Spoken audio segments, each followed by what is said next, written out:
멜번에 산다 공식 헌정 팟캐스트 키위랑 호주 가자. 이번 녹음은 걸리버 여행기와 호주에 관한 내용입니다.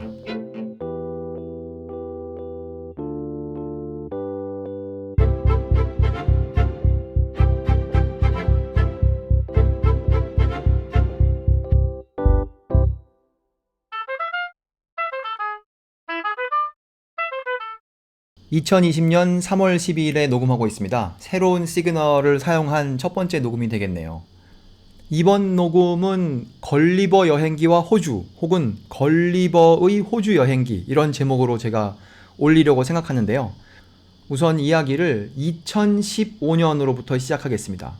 2015년에 무슨 일이 있었느냐 하면은 영국의 신문이죠. The Guardian이라는 신문에서 100개의 영어로 쓰여진 훌륭한 작품, 이걸 선정했어요. 이것은 100개의 영어로 쓰여진 인기 있는 작품과는 다르죠. 인기 있는 작품을 뽑으면 흔히 제인 오스틴의 소설들이 많이 그 위에 상위에 오르는 거 우리가 본 적이 있는데, 이것은 그런 인기를 근거로 한 순위가 아니라 중요성 혹은 작품성, 훌륭함 이런 거를 근거로 한 겁니다. 소설만을 대상으로 한 것이죠, 이 리스트는. 또 중요한 것은 이게 영어로 쓰여지기만 하면 돼요. 꼭 영국에서 쓰여질 필요는 없고, 미국에서 쓰여졌다거나 혹은 인도에서 쓰여졌다거나 그래도 관계는 없습니다. 제가 지금 그 목록을 보고 있는데요. 100개의 소설, 100개나 되니까 우리가 100개를 다 알아볼 필요는 없고요. 한 20등 정도부터 시작해서 위로 올라가면서 우리에게 익숙한 건 어떤 것이 있는가 좀 보려고 합니다. 제일 먼저 눈에 띄는 게 이상한 나라의 앨리스라고 번역된 Alice Adventures in Wonderland, 그게 있고요. 그 위에는 한국말로 백경이라고 번역하는 그 고래에 나오는 소설 있죠? 모비딕, 그게 있고요.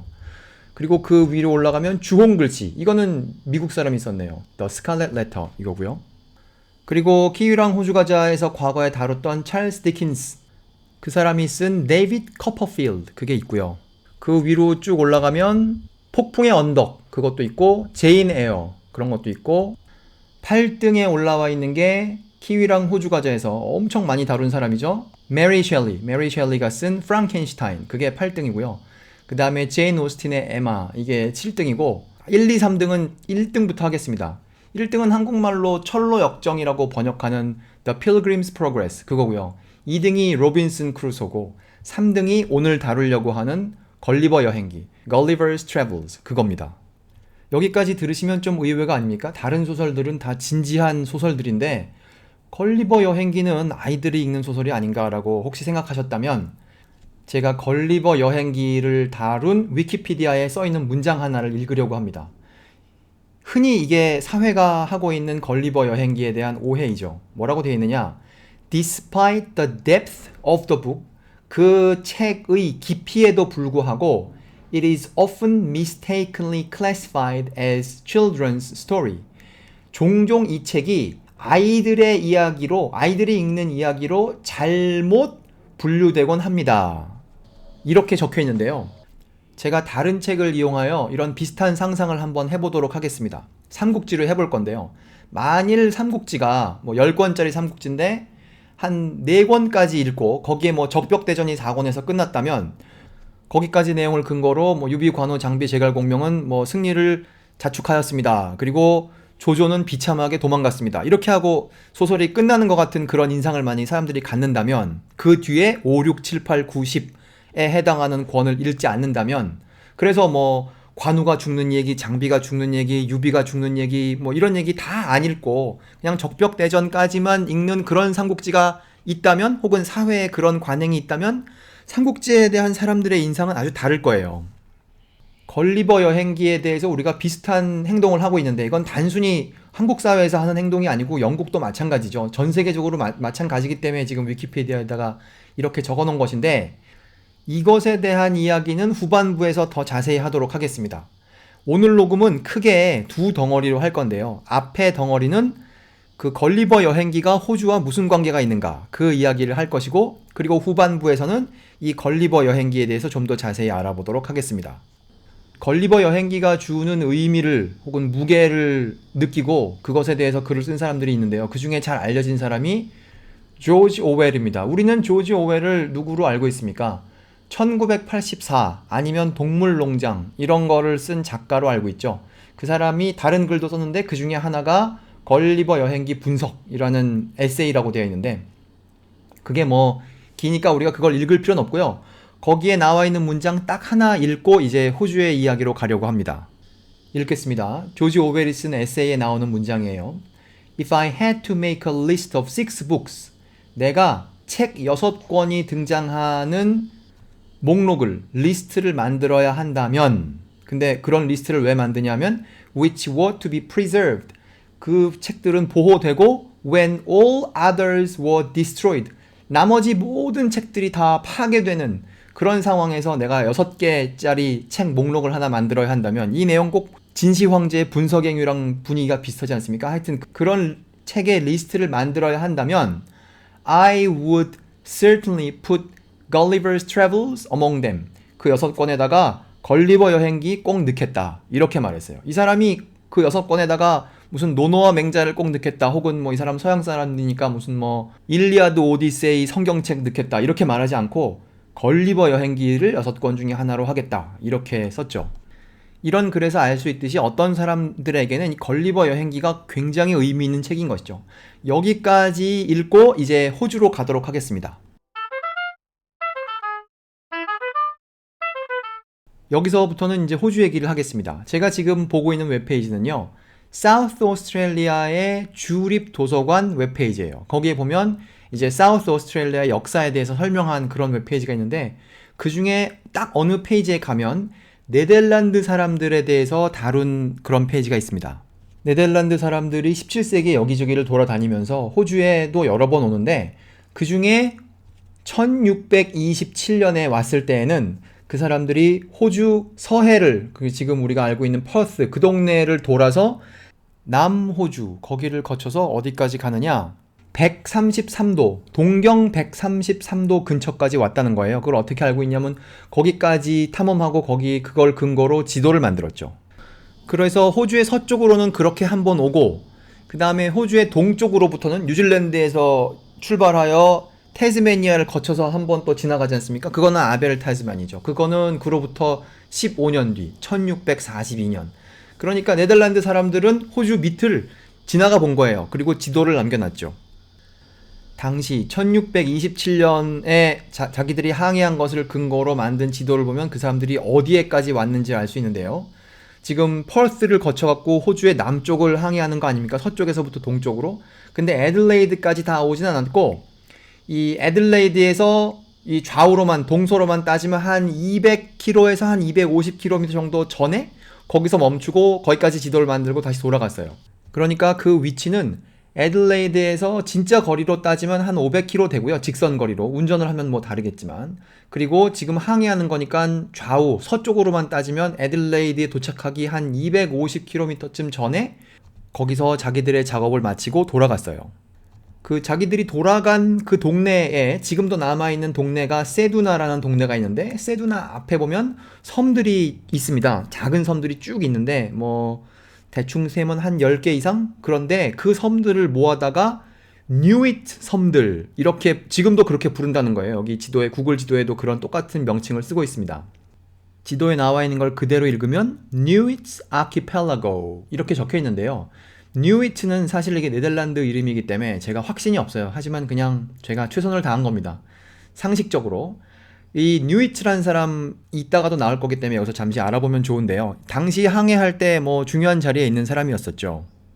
탐험가 혹은 외교관 이런 걸 하는 사람인데 1627년에 이 사람이 일본 대사가 됩니다. 그러니까 주1 네덜란드 대사가 그때 되는 거고요. 그리고 당시에 또 이 사람이 어떤 역할을 맡느냐 하면, 당시 대만이 네덜란드 땅이었다는데 그 대만의 총독, Governor of Formosa, 그거를 그 사람이 맡아요. 그런데 이제 거기서 그 사람이 네덜란드의 이익을 위해서 활동하다 보니까 대만 사람들 입장에서 볼 때는 뭐 마음에 안 들 때가 있었겠죠. 그래서 나중에 일본이 대만을 점령하고 나서 교과서를 만들 때 나쁜 외국 사람의 예로 이 사람을 다뤘다고 합니다. 우리가 여기서 기억해야 될 것은 이 사람의 이름이죠. 피터 뉴이트.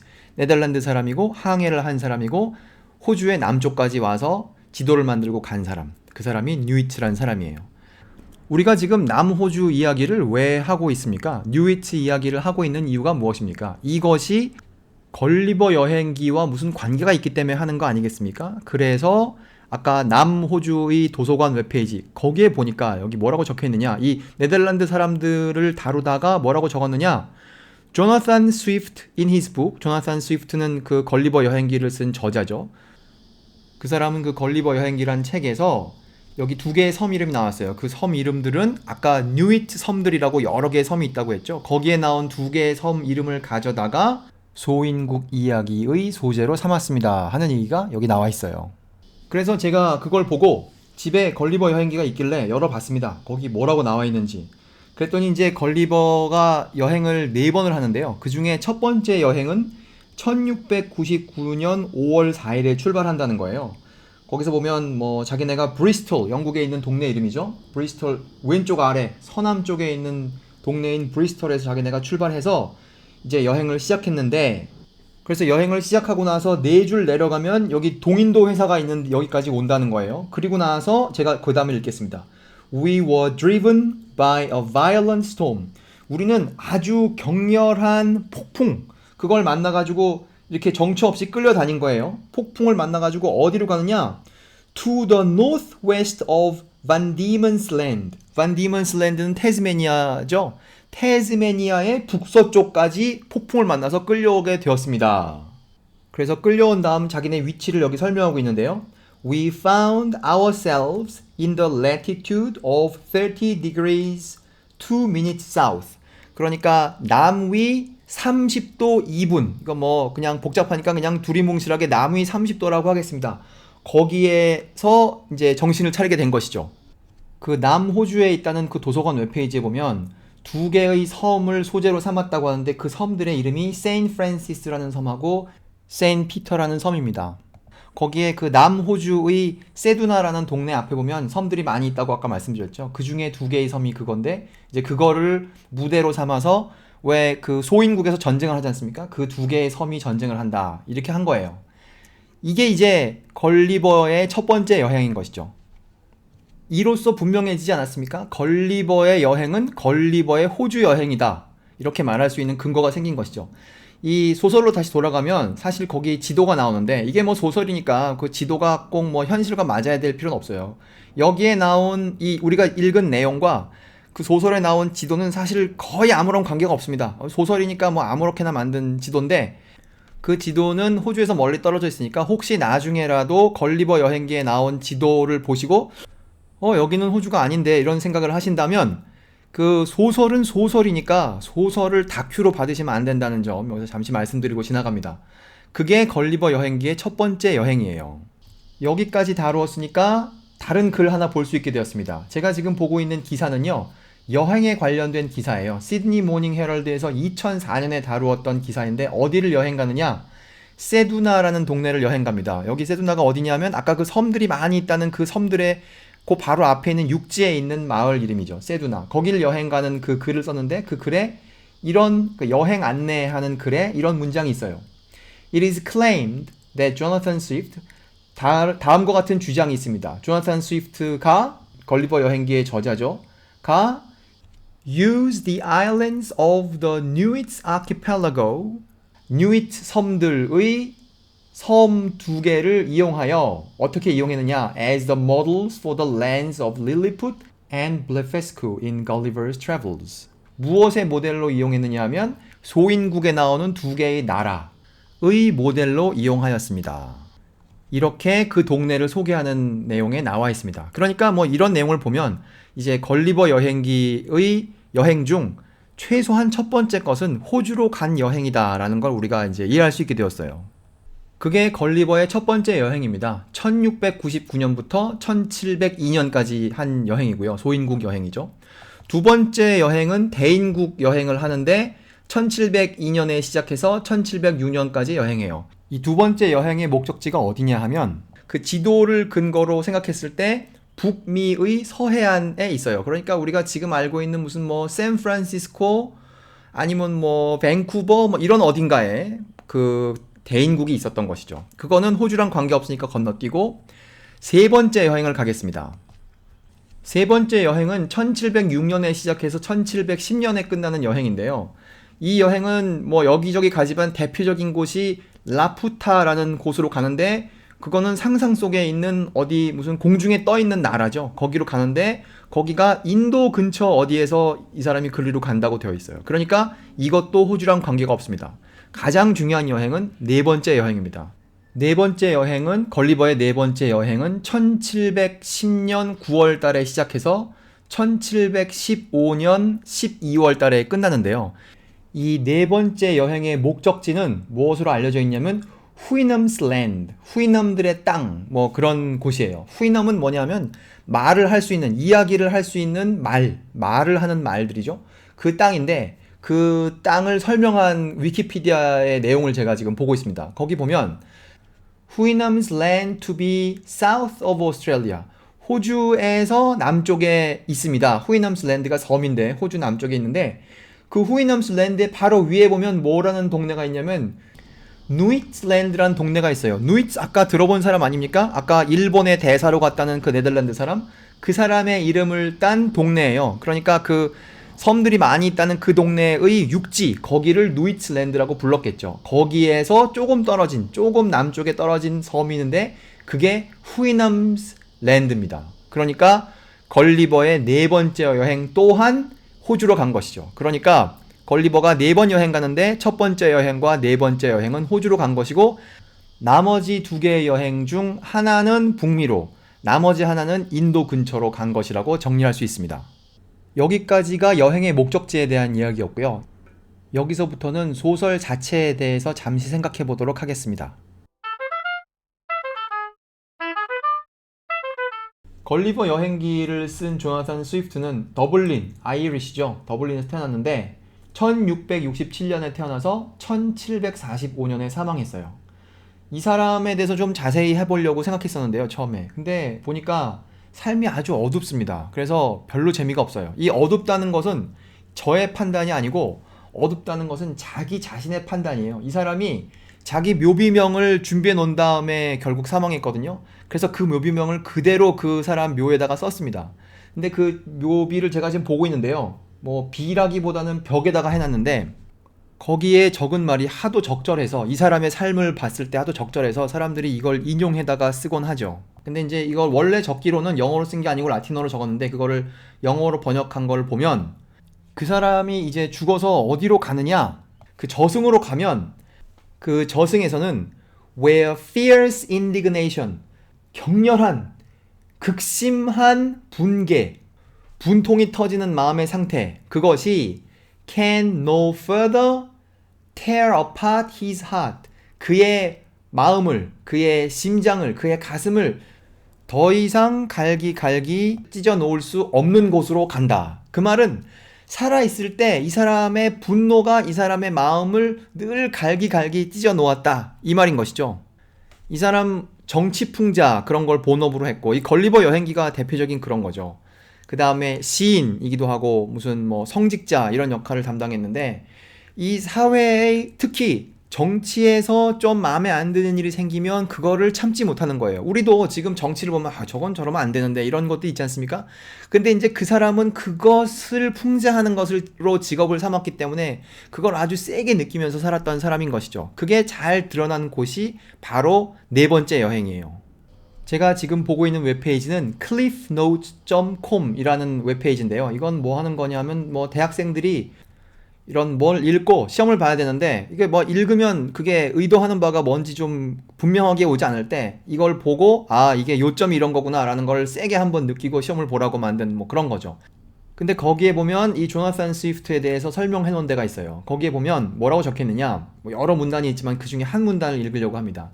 In his most recognized novel, 그가 쓴 것 중 가장 잘 알려진 소설이 걸리버 여행기, 그게 1726년에 나온 것인데 조나산 스위프트가 presents a satire, 풍자를 우리에게 보여줍니다. On all aspects of humanity, 인간 삶의 모든 면에 대한 풍자를 보여줘요. By pointing out weakness, 인간의 약한 면을 지적하고, 그리고 vices, 인간의 악덕 행위, 그런 것을 지적하고, and follies, 인간의 우둔함, 이런 것들을 지적함으로써 인간 삶의 모든 면에 대한 풍자를 보여주는 것. 이거를 하려고 하는 게 걸리버 여행기라는 거죠. 그 다음 문장에 이런 말이 나옵니다. The satire reaches its apex. 그 풍자는 그것의 정점, 최고봉에 도달하게 되는데 언제 도달하게 되느냐? In swift comparison of Houyhnhnms and Yahoos in Book 4. 이 네 번째 여행에서 후이넘이라는 존재들과 야후라는 존재들을 비교함으로써 이 사람이 하려고 하는 풍자가 그 정점에 이르게 된다. 이렇게 적혀 있어요. 그러니까 우리도 후이넘과 야후를 좀 보고 싶지 않습니까?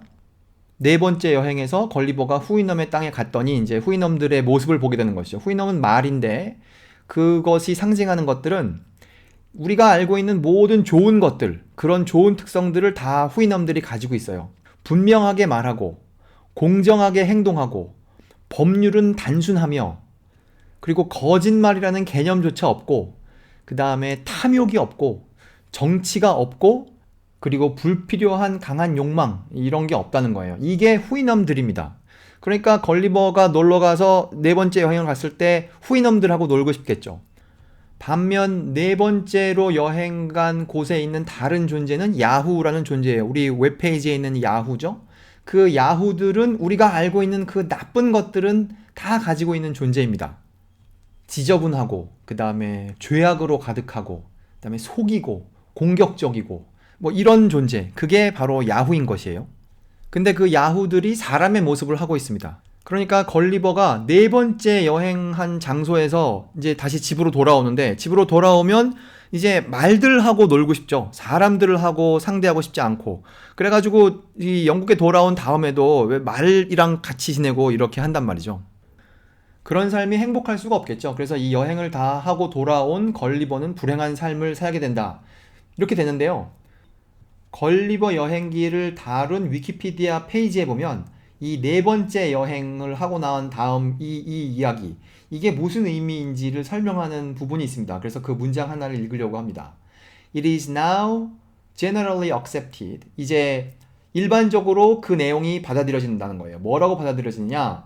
The fourth voyage of Gulliver's Travels, 걸리버 여행기의 네 번째 여행은 embodies, 상징하는 거죠. 두 개를 상징하는데요. 첫째는 pessimistic view of the place of the man, 그것과 둘째는 pessimistic view of the meaning of his existence in the universe. 이 두 개를 상징한다는 거예요. 다 잘 들으셨겠지만 이 아주 비관적인 시각이라는 거예요. 뭐에 대한 비관적인 시각이냐? 우주에서 인간이 차지하는 위치, 그리고 그 존재의 의미, 이것에 대한 비관적인 시각이라는 거죠. 그런 비관적인 시각은 뭐 당연히 존재하겠죠. 그런 비관적인 시각에 동의하는 사람들은 이 책을 엄청 좋아할 것이고, 동의하지 않더라도 그런 비관적인 시각이 뭔지 알고 싶은 사람들도 이 책을 매우 중요하게 여길 것이고, 그러다가 보니까 영어로 쓰여진 3개의 훌륭한 소설을 선정했더니 그 중에 하나가 이것이더라. 뭐 이렇게 말할 수 있습니다. 오늘 준비한 얘기는 여기까지입니다. 걸리버 여행기에 나오는 걸리버가 한 4개의 여행 중 2개의 여행은 호주 여행이었다는 걸 알아본 오늘의 녹음, 멜번에 산다 공식 헌정 팟캐스트 키위랑 호주 가자, 여기서 마치겠습니다. 감사합니다.